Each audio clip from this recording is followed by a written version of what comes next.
할렐루야. 아멘. 이 예배를 통해서 하나님께서 준비하시고 예비하신 은혜와 복을 기대합니다. 아멘. 간절히 바라기는 하나님만이 주실 수 있는 그 은혜와 복이 오늘 우리 모두에게 또 성도 여러분들의 가정에 또 자녀들에게 그대로 흘러 들어가는 놀라운 은혜와 축복이 있기를 주님의 이름으로 축원합니다. 아멘. 156명의 젊은이들이 참 어이없는 죽음을 당했습니다. 이로 인하여 온 나라가 비통함과 큰 슬픔에 빠져 있습니다.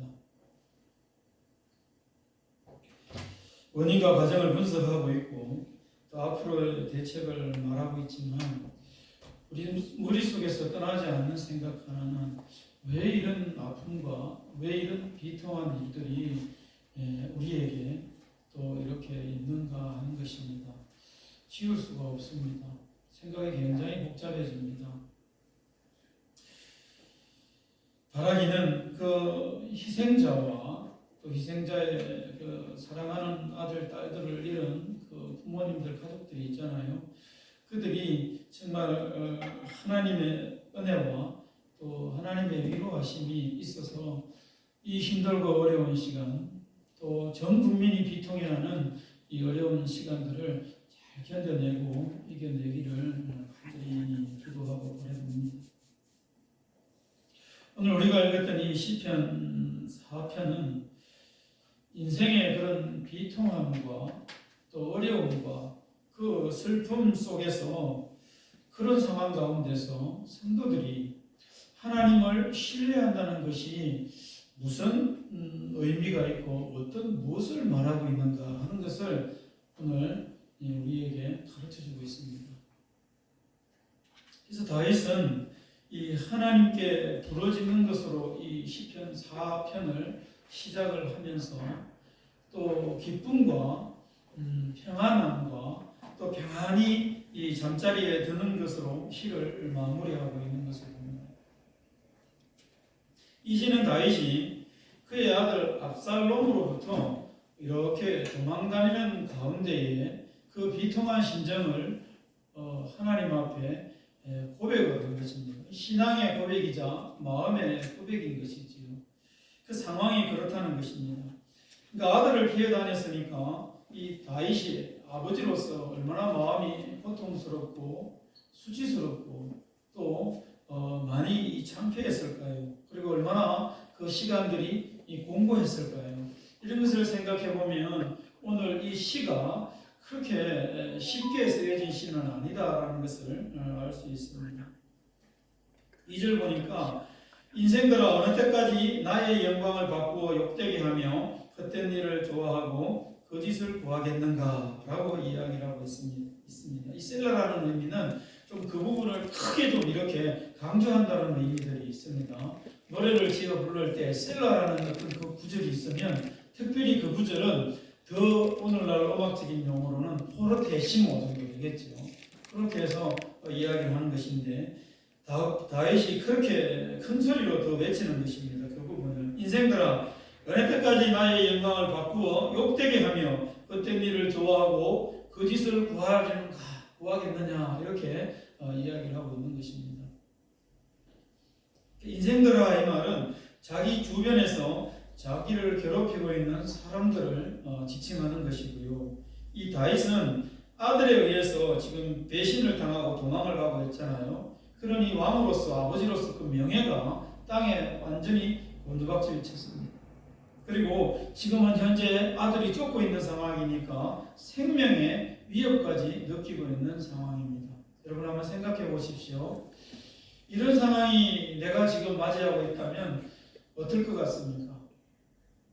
그럼에도 불구하고 다윗은 그 엄청난 고통과 시련과 고난의 속에서 오히려 더 기뻐하고 평안을 누리고 오히려 평안히 눕기도 하겠다라고 고백을 하고 있습니다. 이게 대단히 역설적이고 또 위대한 고백이 아니겠습니까? 오히려 이런 상황에서 다윗은 그 엄청난 고난 속에서 오히려 더 큰 기쁨을 누린 것을 봅니다. 어떻게 그렇게 할 수 있었을까요? 무엇이 다윗으로 하여금 이런 평정심을 유지하고 이런 생각을 가지고 이렇게 하나님 앞에 고백의 시를 쓸 수 있었을까요? 다윗은 어려서부터 많은 고난을 그가 경험을 했습니다. 그때마다 이 다윗은 하나님의 함께 하심을 또 하나님의 역사를 그는 경험했습니다. 신앙생활을 하면서 고난과 시험이 올 때에 하나님의 능력을 우리가 체험하는 것이 이만큼 중요하고 중요하다 하겠습니다. 우리가 그냥 밋밋한 신앙생활을 할 경우에는 조금의 어려움이 올 때 우리는 쉽게 부러지고 쉽게 지치고 쉽게 넘어질 수 있습니다. 그러나 그런 것에서 이미 내성이 생기기 시작하고 그런 여러 가지의 과정 또 여러 가지 상황들을 경험한 그런 성도의 믿음이라면 그거보다 더한 어떤 상황 가운데서도 우리는 든든히 그 믿음을 지키며 그 자리를 온전히 지키며 서갈 수 있다라는 것이죠. 다윗이 어린 생활 어릴 때부터 그런 많은 고난과 환난과 시험이 있었기 때문에 그때마다 하나님의 능력을 경험하고 도우심을 체험했기 때문에 오늘 이와 같은 상황 가운데서도 다윗이 굳이 버텨가며 오히려 역설적인 고백을 하나님 앞에 올려드리는 것을 보게 됩니다. 신앙생활을 하면서 하나님의 능력을 경험하는 그런 놀라운 이 삶들이 되시기를 주님의 이름으로 축원합니다. 하나님의 능력을 경험했기 때문에 다윗은 흔들리지 않았습니다. 하나님의 능력을 경험했다라는 것은 곧 다윗이 하나님을 굉장히 신뢰했다는 것입니다. 하나님을 신뢰한다는 것은 하나님의 능력을 경험한다는 것이 되고 또 그런 상황에서도 다윗은 항상 넘어지지 아니하고 흔들리지 아니하고 하나님을 붙들 수 있었다 그 말씀입니다. 여러분들은 하나님을 신뢰하십니까? 스스로에게 한번 물어보시기 바랍니다. 내가 하나님을 얼마나 신뢰하고 있는가? 하나님을 신뢰한다면 우리는 그 어떤 상황 가운데서도 또 어떤 고난 속에서도 우리는 자리를 지키며 흔들리지 않을 수 있습니다. 말씀을 들으면서 나는 정말 어느 정도 하나님을 신뢰하고 있는가라는 것을 자기 점검을 해보는 그런 복된 시간이 되시기를 바랍니다. 아멘. 자, 하나님을 신뢰한다는 것이 어떤 것일까? 바로 오늘 다윗을 통해서 볼 때에 하나님을 찾는 것입니다. 하나님을 찾되 간절히 찾는 것이 하나님을 신뢰한다 할 수 있겠습니다. 오늘 1절 말씀해 보니까 내 의의 하나님이여 하면서 하나님을 찾고 있는 다윗을 보게 됩니다. 다윗은 하나님을 의로우신 분, 또 너그러우신 분, 또 은혜를 베푸시는 분이시고 다윗의 기도, 자신의 기도를 들으시는 분으로 이렇게 고백을 하고 있습니다. 자신에게 지금 많은 어려움을 주고 있는 사람들이 있습니다. 압살롬도 거기에 속해요. 또 압살롬의 그 힘의 편성에서 다윗을 쫓고 있는 그 무리들도 그 모든 사람들일 것입니다. 그런 상황 속에서 쫓기는 상황 속에서 어떻게 합니까? 하나님을 찾음으로 하나님에 대한 강한 신뢰를 이 다윗이 나타내주고 있다 그 말씀입니다.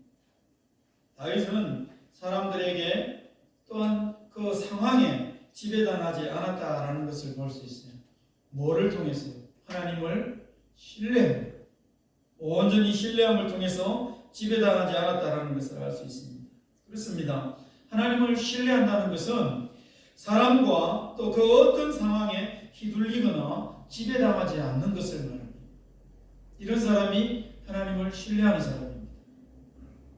나아가서 우리를 괴롭히는 사람들 또 그 어떤 어렵고 고난과 같은 고통과 같은 비통한 상황 속에서도 하나님을 찾는 것입니다.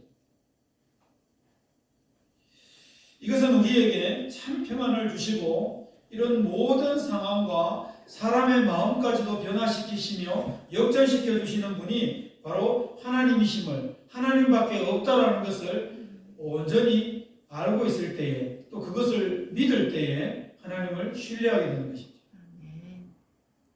요셉이 가족들에 의해서, 특히 형제들에 의해서 배신당했습니다. 그래서 얼마나 불쌍한 처지요, 외로운 처지가 되고 고난의 상황에 빠졌는지 모릅니다. 한번 생각해 보시기 바랍니다. 형들에 의해서 요셉이 팔려갈 때 그 요셉의 심정을 한번 생각해 보십시오. 얼마나 두려웠을까요?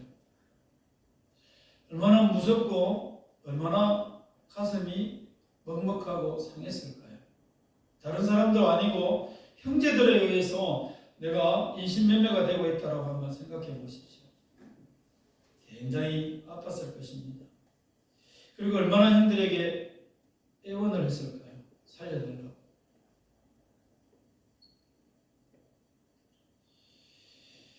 그렇게 애굽으로 팔려간 요셉은 다시 애굽의 친위대장인 보디발의 집에 또 재차 팔려갑니다. 그의 신세가 팔려가고 팔려가는 인생이었습니다. 그런데 이 요셉이 무너지지 않고 휘둘리지 않고 그 상황과 환경에 지배당하지 않았다라는 것을 성경은 우리에게 말합니다. 그것을 어떻게 알 수 있을까요? 이 친위대장 보디발이 그렇게 사가지고 온 요셉, 종으로 이 보디발의 집에 사가지고 온 요셉의 그 삶을 보면서, 그리고 그 보디발의 고백을 통해서 요셉이 무너지지 않았고 지배당하지 않았다는 것을 알 수 있습니다. 창세기 39장 3절 말씀에 보면 보디발이 그랬습니다. 그의 주인은 보디발입니다. 여호와께서 그와 함께 하심을 보며 또 여호와께서 그의 범사에 형통하게 하심을 보았더라 그랬습니다. 그래서 나중에 뒤에 가보면 요셉을 위하여 보디발의 집에 하나님께서 형통하게 하시고 복을 주신 것을 보게 됩니다. 보디발이 보기에 요셉은 다른 종과 달랐어요. 하나님이 함께 하심을 보았어요. 비록 종의 신분이지만 그가 형통한 것을 보디발이 보았습니다.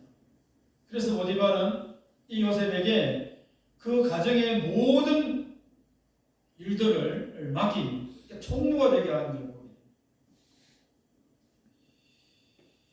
보디발은 하나님을 신뢰하고 신실하게 살아가는 요셉에게 자신의 모든 소유를 맡겨버리는 것이죠.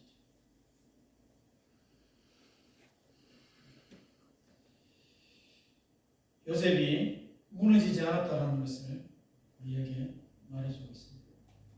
요셉이 상황에 지배당하지 않았다는 것을, 삶을 포기하거나 결코 거기서 돌아서지 않았다는 것을 우리에게 잘 말해주고 있습니다. 하나님을 신뢰한다는 것은 사람에 의해서나 상황에 의해서 굴복하지 아니하고 오히려 하나님을 찾는 것입니다. 할렐루야. 이것이 하나님을 신뢰하는 것입니다. 다윗은 시편의 곳곳에서 그가 얼마나 하나님을 찾았는지, 또 찾고 찾았는지를 우리에게 그의 고백을 통해서 알게 해줍니다. 9편 10절 같은 경우에는 이렇게 그가 고백하고 있습니다. 여호와여, 주의 이름을 아는 자는 주를 의지하오리니 이는 주를 찾는 자를 주가 버리지 아니하심이니이다. 다윗은 하나님을 간절히 찾는 자에게 하나님은 항상 응대하시고 맞아주시고 버리지 아니하시고 외면하지 않는다라는 사실을 다윗은 알았습니다. 그래서 다윗은 힘들고 어려울 때, 또 지금과 같이 아들에게 쫓기는 그런 도망자의 신세, 생명을 위협받고 있는 이런 상황 가운데서도 이 이해할 수 없는 비참하고 비통한 수치스러운 상황 속에서도 하나님을 간절히 찾았던 것입니다. 할렐루야. 이 땅에 살아가는 성도들에게 보이는 환경 속에서는 항상 우리가 생각지도 못했던 싸움들이 있습니다. 또 보이지 않는 싸움들도 있습니다.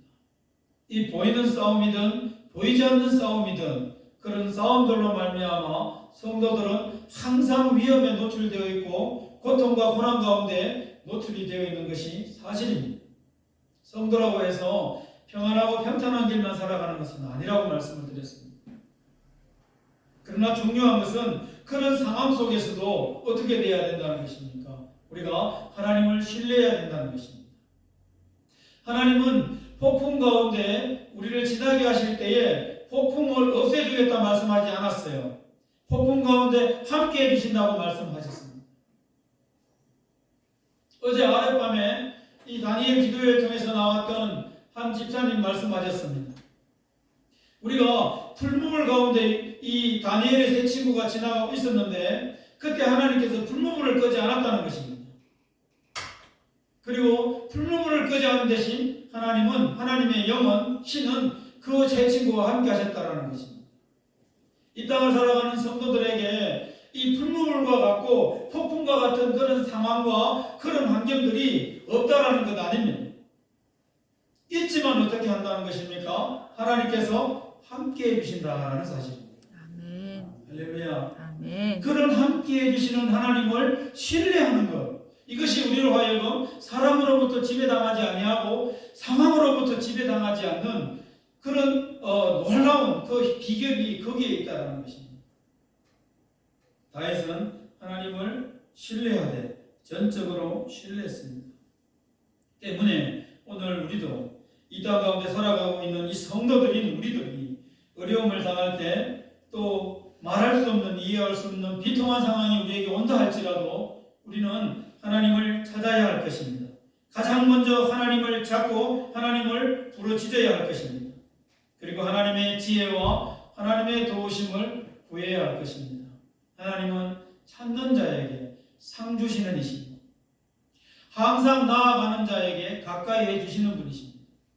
그런 좋으신 하나님이 우리의 하나님이심을 신뢰하고 믿음으로 반응하는 그런 우리들, 특별히 하나님을 찾는 그러한 삶들이 우리들 가운데 충만히 나타나시기를 주님의 이름으로 축원합니다. 아멘. 힘들고 어려운 상황에서 본능적으로 하나님의 존재를 의식하고 간절히 찾는 은혜가 있으시기를 다시 한번 주님의 이름으로 축원합니다. 이것이 하나님을 신뢰하는 것이다, 그 말씀입니다. 아멘.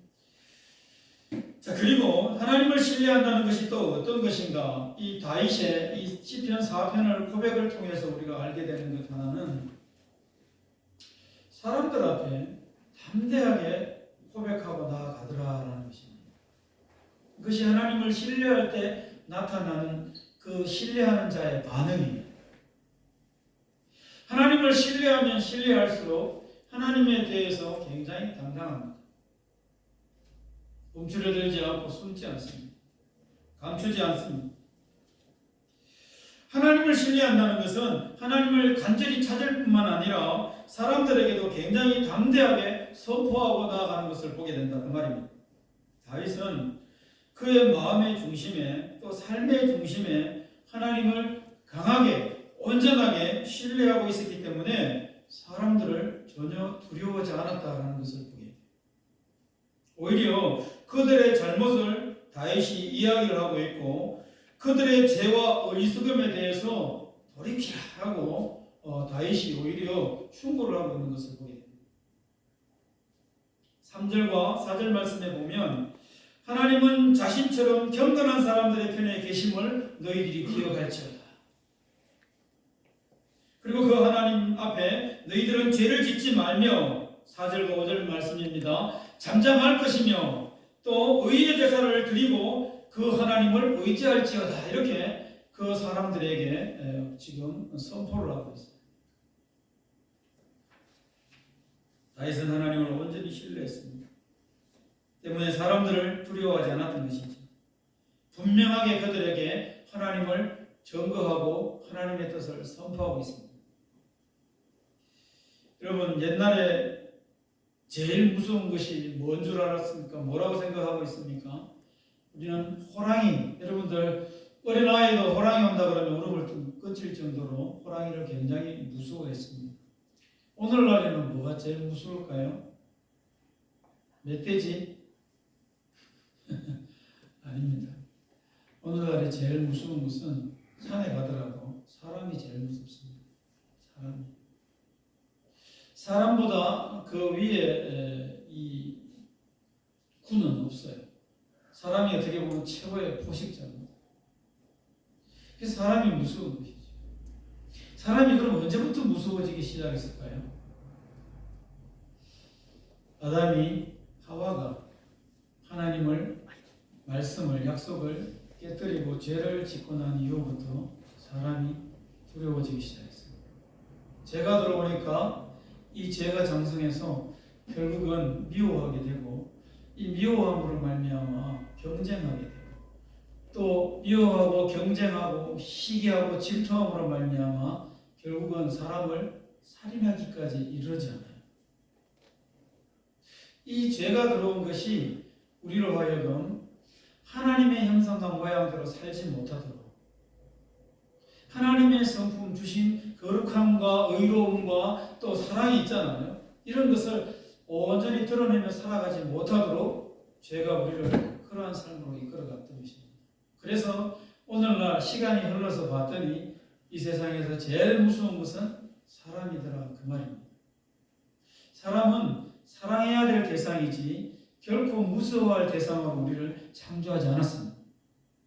그런데 결과적으로 보면 우리가 살아가고 있는 이 세상에서 사람이 제일 무서워요. 제가 이 부교육자 생활을 할 때만 해도 담배 피우는 아이들 뭐 2명이 되든 3명이 되든 10명이 되든 청소년들 보면 따끔하게 꾸짖었습니다. 근데 지금은 그런 세상이 아니라고 저희 집사람이 가르쳐 줍니다. 그만큼 아이들이 무섭습니다. 또래도 쉽게 생명을 해하고 자기들보다 나이가 많은 사람도 생명을 해하고 두려워서 말 한마디 할 수 없는 그런 세상이 되어버렸습니다. 사람이 제일 무섭습니다. 그런데 이런 사람들이 무리를 이루잖아요. 군중을 이루잖아요. 그럼 이것은 더 이상 난공불락이에요. 건드릴 수가 없어요. 큰일 납니다. 그런 무리들이 또 무리와 무리끼리 손을 잡네요. 그럼 이 카르텔이라 해요. 그럼 이렇게 카르텔을 다 형성하고 있으면 이 사람들이 가지고 있는 기득과 이 사람들이 가지고 있는 힘은, 권력은 어느 누구도 침범할 수가 없어요. 대단합니다. 오늘날 세상이 이렇게 사람들로 말미암아 무리지어 있는 그들로 말미암아 무리로 집단적으로 연결되어 있는 그 무리들 사람들로 말미암아 굉장히 두려운 세상이에요.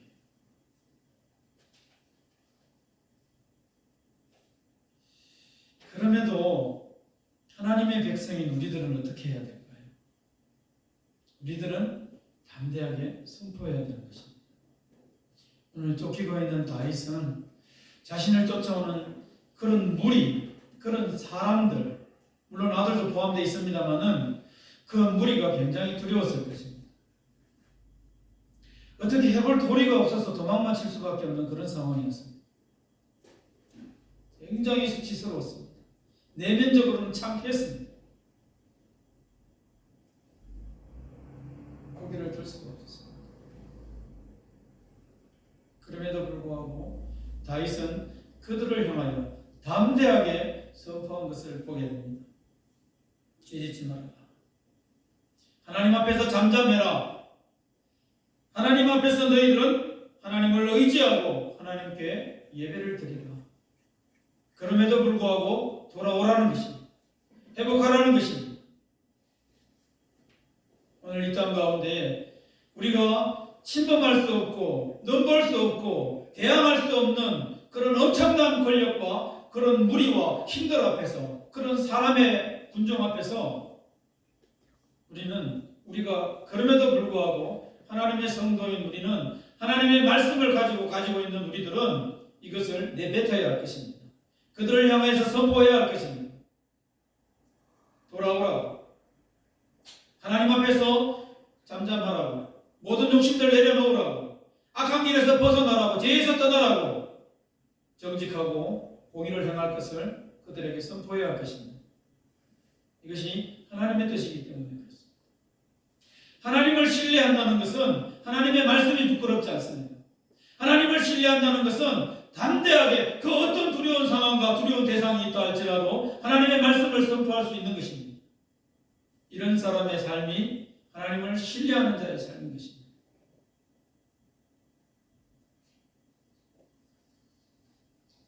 마지막입니다. 다윗은 하나님을 신뢰하는 것을 우리에게 보여주고 있는데 하나님을 신뢰한다는 것이 어떤 것인가? 그 하나님으로 말미암아 기쁨과 참 평안을 누리는 것이다. 이렇게 우리에게 가르쳐주고 있습니다. 할렐루야. 할렐루야.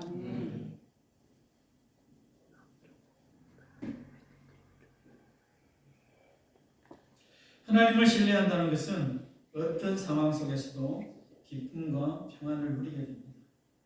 하나님을 신뢰함으로 누리는 것이죠. 아이가 엄마 품에서 이렇게 곤히 잠드는 것은 그 어떤 상황에서도 잠드는 것은 엄마의 그 양수 속에서 10달 동안 있으면서 그 포근함과 안전함을 알고 있어요. 그리고 그 엄마의 냄새를 알고 있습니다. 엄마의 그 호흡을 알고 있어요. 심장 박동을 알아요. 내 엄마다라는 것을 압니다.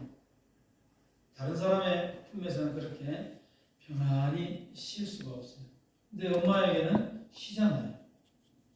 무엇 때문에 그 아이에게 엄마를 신뢰하기 때문에, 본능적으로 신뢰하기 때문에 엄마의 품속에서는 아이가 그렇게 평안히 자고 또 평안히 살아가는 것입니다. 여러분, 참 평안이 뭘까요? 제가 새가족 교육을 할 때마다 늘 드는 예화 하나가 있습니다. 사생대회가 있었습니다. 주제는 평안이었습니다. 수많은 아이들이 참석을 해서 그림을 그려냅니다. 그런데 두 작품이 최종 결승전에 올라갔어요. 한 그림은 목가적인 풍경이에요. 아주 찬찬한 그런 초원위에 바람이 산들산들 불고 있고 양들과 소들은 그 풍성한 풀을 초장에서 뜯고 있고 그 초장의 중앙에 나무 한 그루가 있는데 그곳에서 목동은 편안히 누워서 바람을 살켜채 느끼고 있고 또 나른나른하면서 이 나뭇잎 사이로 들어오는 햇빛을 느끼고 누리고 있는 그 풍경이 얼마나 평안한지 모릅니다. 그 작품이 최종 한섬 작품으로 올라갔고요. 또 한 작품은 시커머요. 깜깜해요. 그리고 돌이 하나 있고 그 뒤에는 하얀 파도가 집채만한 파도가 삼킬듯이 치고 있습니다. 그런데 그 돌 하나에 이 갈매기 두 마리가 딱 앉아 있는 것입니다. 둘이 고개를 어긋대고 아주 그 주변의 상황, 그 어둠과 또 파도가 비바람이 몰아치고 있는 그런 상황에 상관없이 이 두 마리의 갈매기는 평안히 그 돌 위에 이렇게 앉아 있는 거예요. 그 심사위원들이 결정을 했는데 여러분 같으면 어느 작품을 평안이라는 주제에 맞추어서 최우수 작품으로 선정을 할 것 같습니까? 여러분 어떤 게 평안이에요? 네, 제가 첫 번째 같은 건 말씀을 드리지 않았을 것입니다. 두 번째 작품. 왜 그럴까요? 많은 심사위원들이 처음에는 첫 번째 작품을 최우수 작품으로 하려고 했습니다. 그런데 가만히 뜯어보니까 참 평안이 뭘까라는 것을 심사위원들 머릿속에 스쳐 지나가기 시작했어요. 그냥 평범한 그런 아주 평화로운 환경에서의 찾아오는 평안이 참 평안일까? 상황은 그렇지 않음에도 불구하고 누리는 그 평안이 참 평안일까를 생각해보니 답이 나왔던 거예요. 그래서 후자의 작품이 참 평안의 작품으로 이렇게 당선이 되었다는 것입니다. 진정한 기쁨과 평안은 상황에 의해서 정해지는 것이 아니다라는 것을 우리는 알아야 됩니다. 상황이 힘들고 어렵기 때문에 평안이 없다가 아니라는 것입니다. 하나님의 성도에게 있어서 참 평안은 언제 오느냐? 하나님을 신뢰할 때, 하나님을 믿고 의지할 때 우리에게 참 평안이 온다라는 사실을 우리는 꼭 기억을 해야 돼요. 여러분, 편안과 평안은 달라요. 편안한 것은 육체적인 개념의 어떤 의미가 있다면 평안은요, 영적인 개념이요, 보이지 않는 개념이에요. 근데 우리는 편안을 사모할 것이 아니라 평안을 사모해야 되는 존재들이에요. 이거 먼저 있어야 돼요.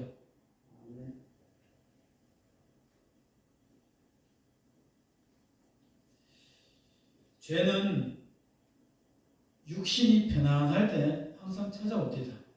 성경도 우리에게 그것을 이야기해 주고 있습니다. 때문에 우리는 편안보다 평안을 사모해야 돼요. 보십시오. 다윗이 언제 죄를 지었습니까? 모든 통일 전쟁이 다 끝나고 이제 부하들만 가도 이길 수 있는 전쟁들 내보내고 나서 엄청난 이 통일 제국을 이루고 난 이후에 큰 죄를 저지르잖아요. 아담과 하와가 언제 죄를 지었습니까? 논밭에 나가서 일하고 있을 때 죄를 지었습니까? 아닙니다. 생육하고 번성하고 다스리고 충만하라. 이 동산의 중앙에 있는 모든 과실은 너희들이 먹어라 라고 했을 때에 모든 것을 충만히 먹고 배부르고 전혀 의식주에 대한 걱정이 없을 때 뭐가 찾아왔습니까? 죄가 찾아왔습니다. 편안하면 죄가 찾아올 수 있습니다. 때문에 우리는 성도들은 평안을 구해야 되는 것이죠. 하나님이 주시는 평안. 이것은 언제 온다고요? 하나님을 신뢰할 때 우리에게 찾아오는 것입니다. 불안은 죄를 지었을 때 찾아옵니다. 행복하지가 않습니다. 그래서 참 행복은 언제 찾아오느냐? 죄를 회개했을 때, 죄가 없을 때에 우리에게 찾아와요. 이 죄라는 것은 하나님과 항상 이렇게 극을 이룹니다. 하나님이 제일 싫어하는 것이 죄입니다. 죄와 함께 하시지 않습니다. 거룩하신 분이시기 때문에. 내가 완전하니 너희도 완전하라 그 말씀은 하나님으로부터 받은 우리가 그렇게 지원받은 우리가 거룩한 존재로 살아가기를 하나님이 굉장히 원하셨어요. 그래서 하나님은 우리로 하여금 죄를 멀리할 것을 말씀하시고 거룩한 삶을 살아갈 것을 우리에게 요구하고 계십니다. 그런데 우리가 죄를 가까이 하잖아요. 죄를 가까이 하고 죄를 지으면 우리는 마음이 불안해지기 시작합니다. 그것은 왜 그렇습니까? 내 속에 하나님이 영역이 하나님의 역사하심이 줄어들기 때문에 그래요. 하나님이 활동할 수가 없어요. 죄 가운데는 하나님이 역사하지 않습니다. 그러니 우리가 죄가 있으면 우리 마음이 불안하고 두렵습니다.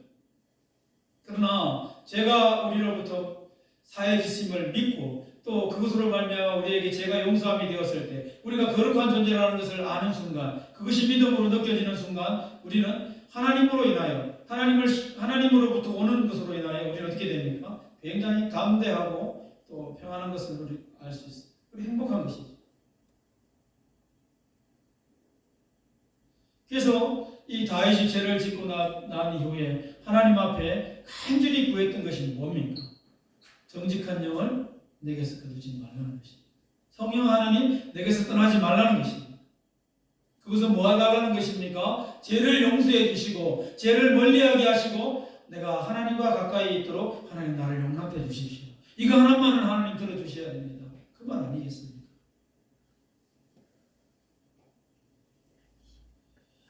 하나님을 신뢰하는 자, 그런 자에게 하나님은 참 평안을 주시는 분이십니다. 다윗은 이 사실을 너무나 잘 알고 있었습니다. 때문에 비록 그가 비통한 상황이고 수치스럽고 굉장히 지금 이 상황이 받아들일 수 없는 이해할 수 없는 그런 상황이었지만 다윗은 하나님을 신뢰하는 것을 놓치지 않았던 것입니다.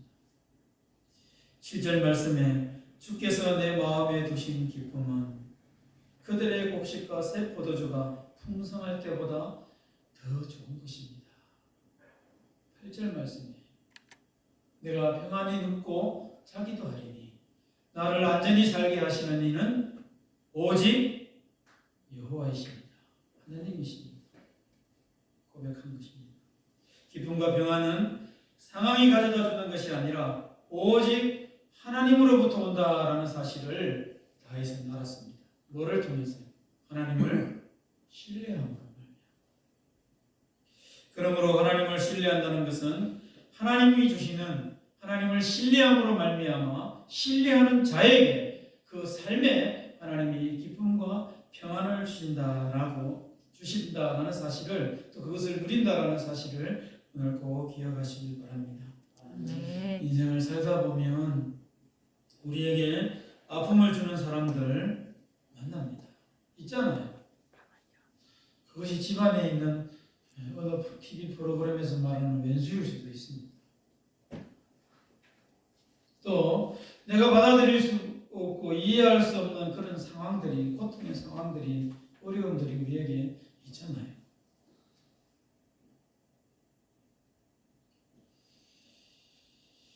이럴 때를 한마디로 참 비통한 시간, 비통한 때, 그리고 정말 어떻게 받아들일 수 없는, 이해할 수 없는 그런 고난과 어려움의 때라 그럽니다. 그때 우리는 하나님을 신뢰해야 합니다. 그런 은혜가 있으시길 바랍니다. 아멘. 하나님을 신뢰함으로 말미암아 하나님을 간절히 찾으시길 바랍니다. 아멘. 하나님을 신뢰함으로 말미암아 그 어떤 두려움의 대상이 있다 할지라도 두려운 상황 속에서도 하나님을 담대히 선포하시길 바랍니다. 아멘. 이게 우리의 정신적인 어떤 힘이 우리에게 오거든요.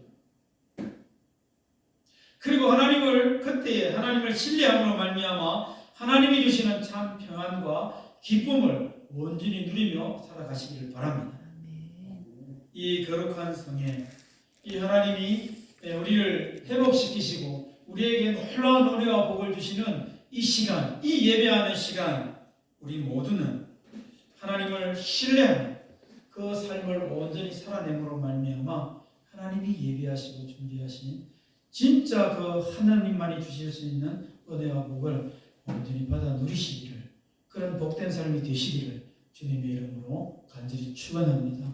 아멘. 우리가 합심해서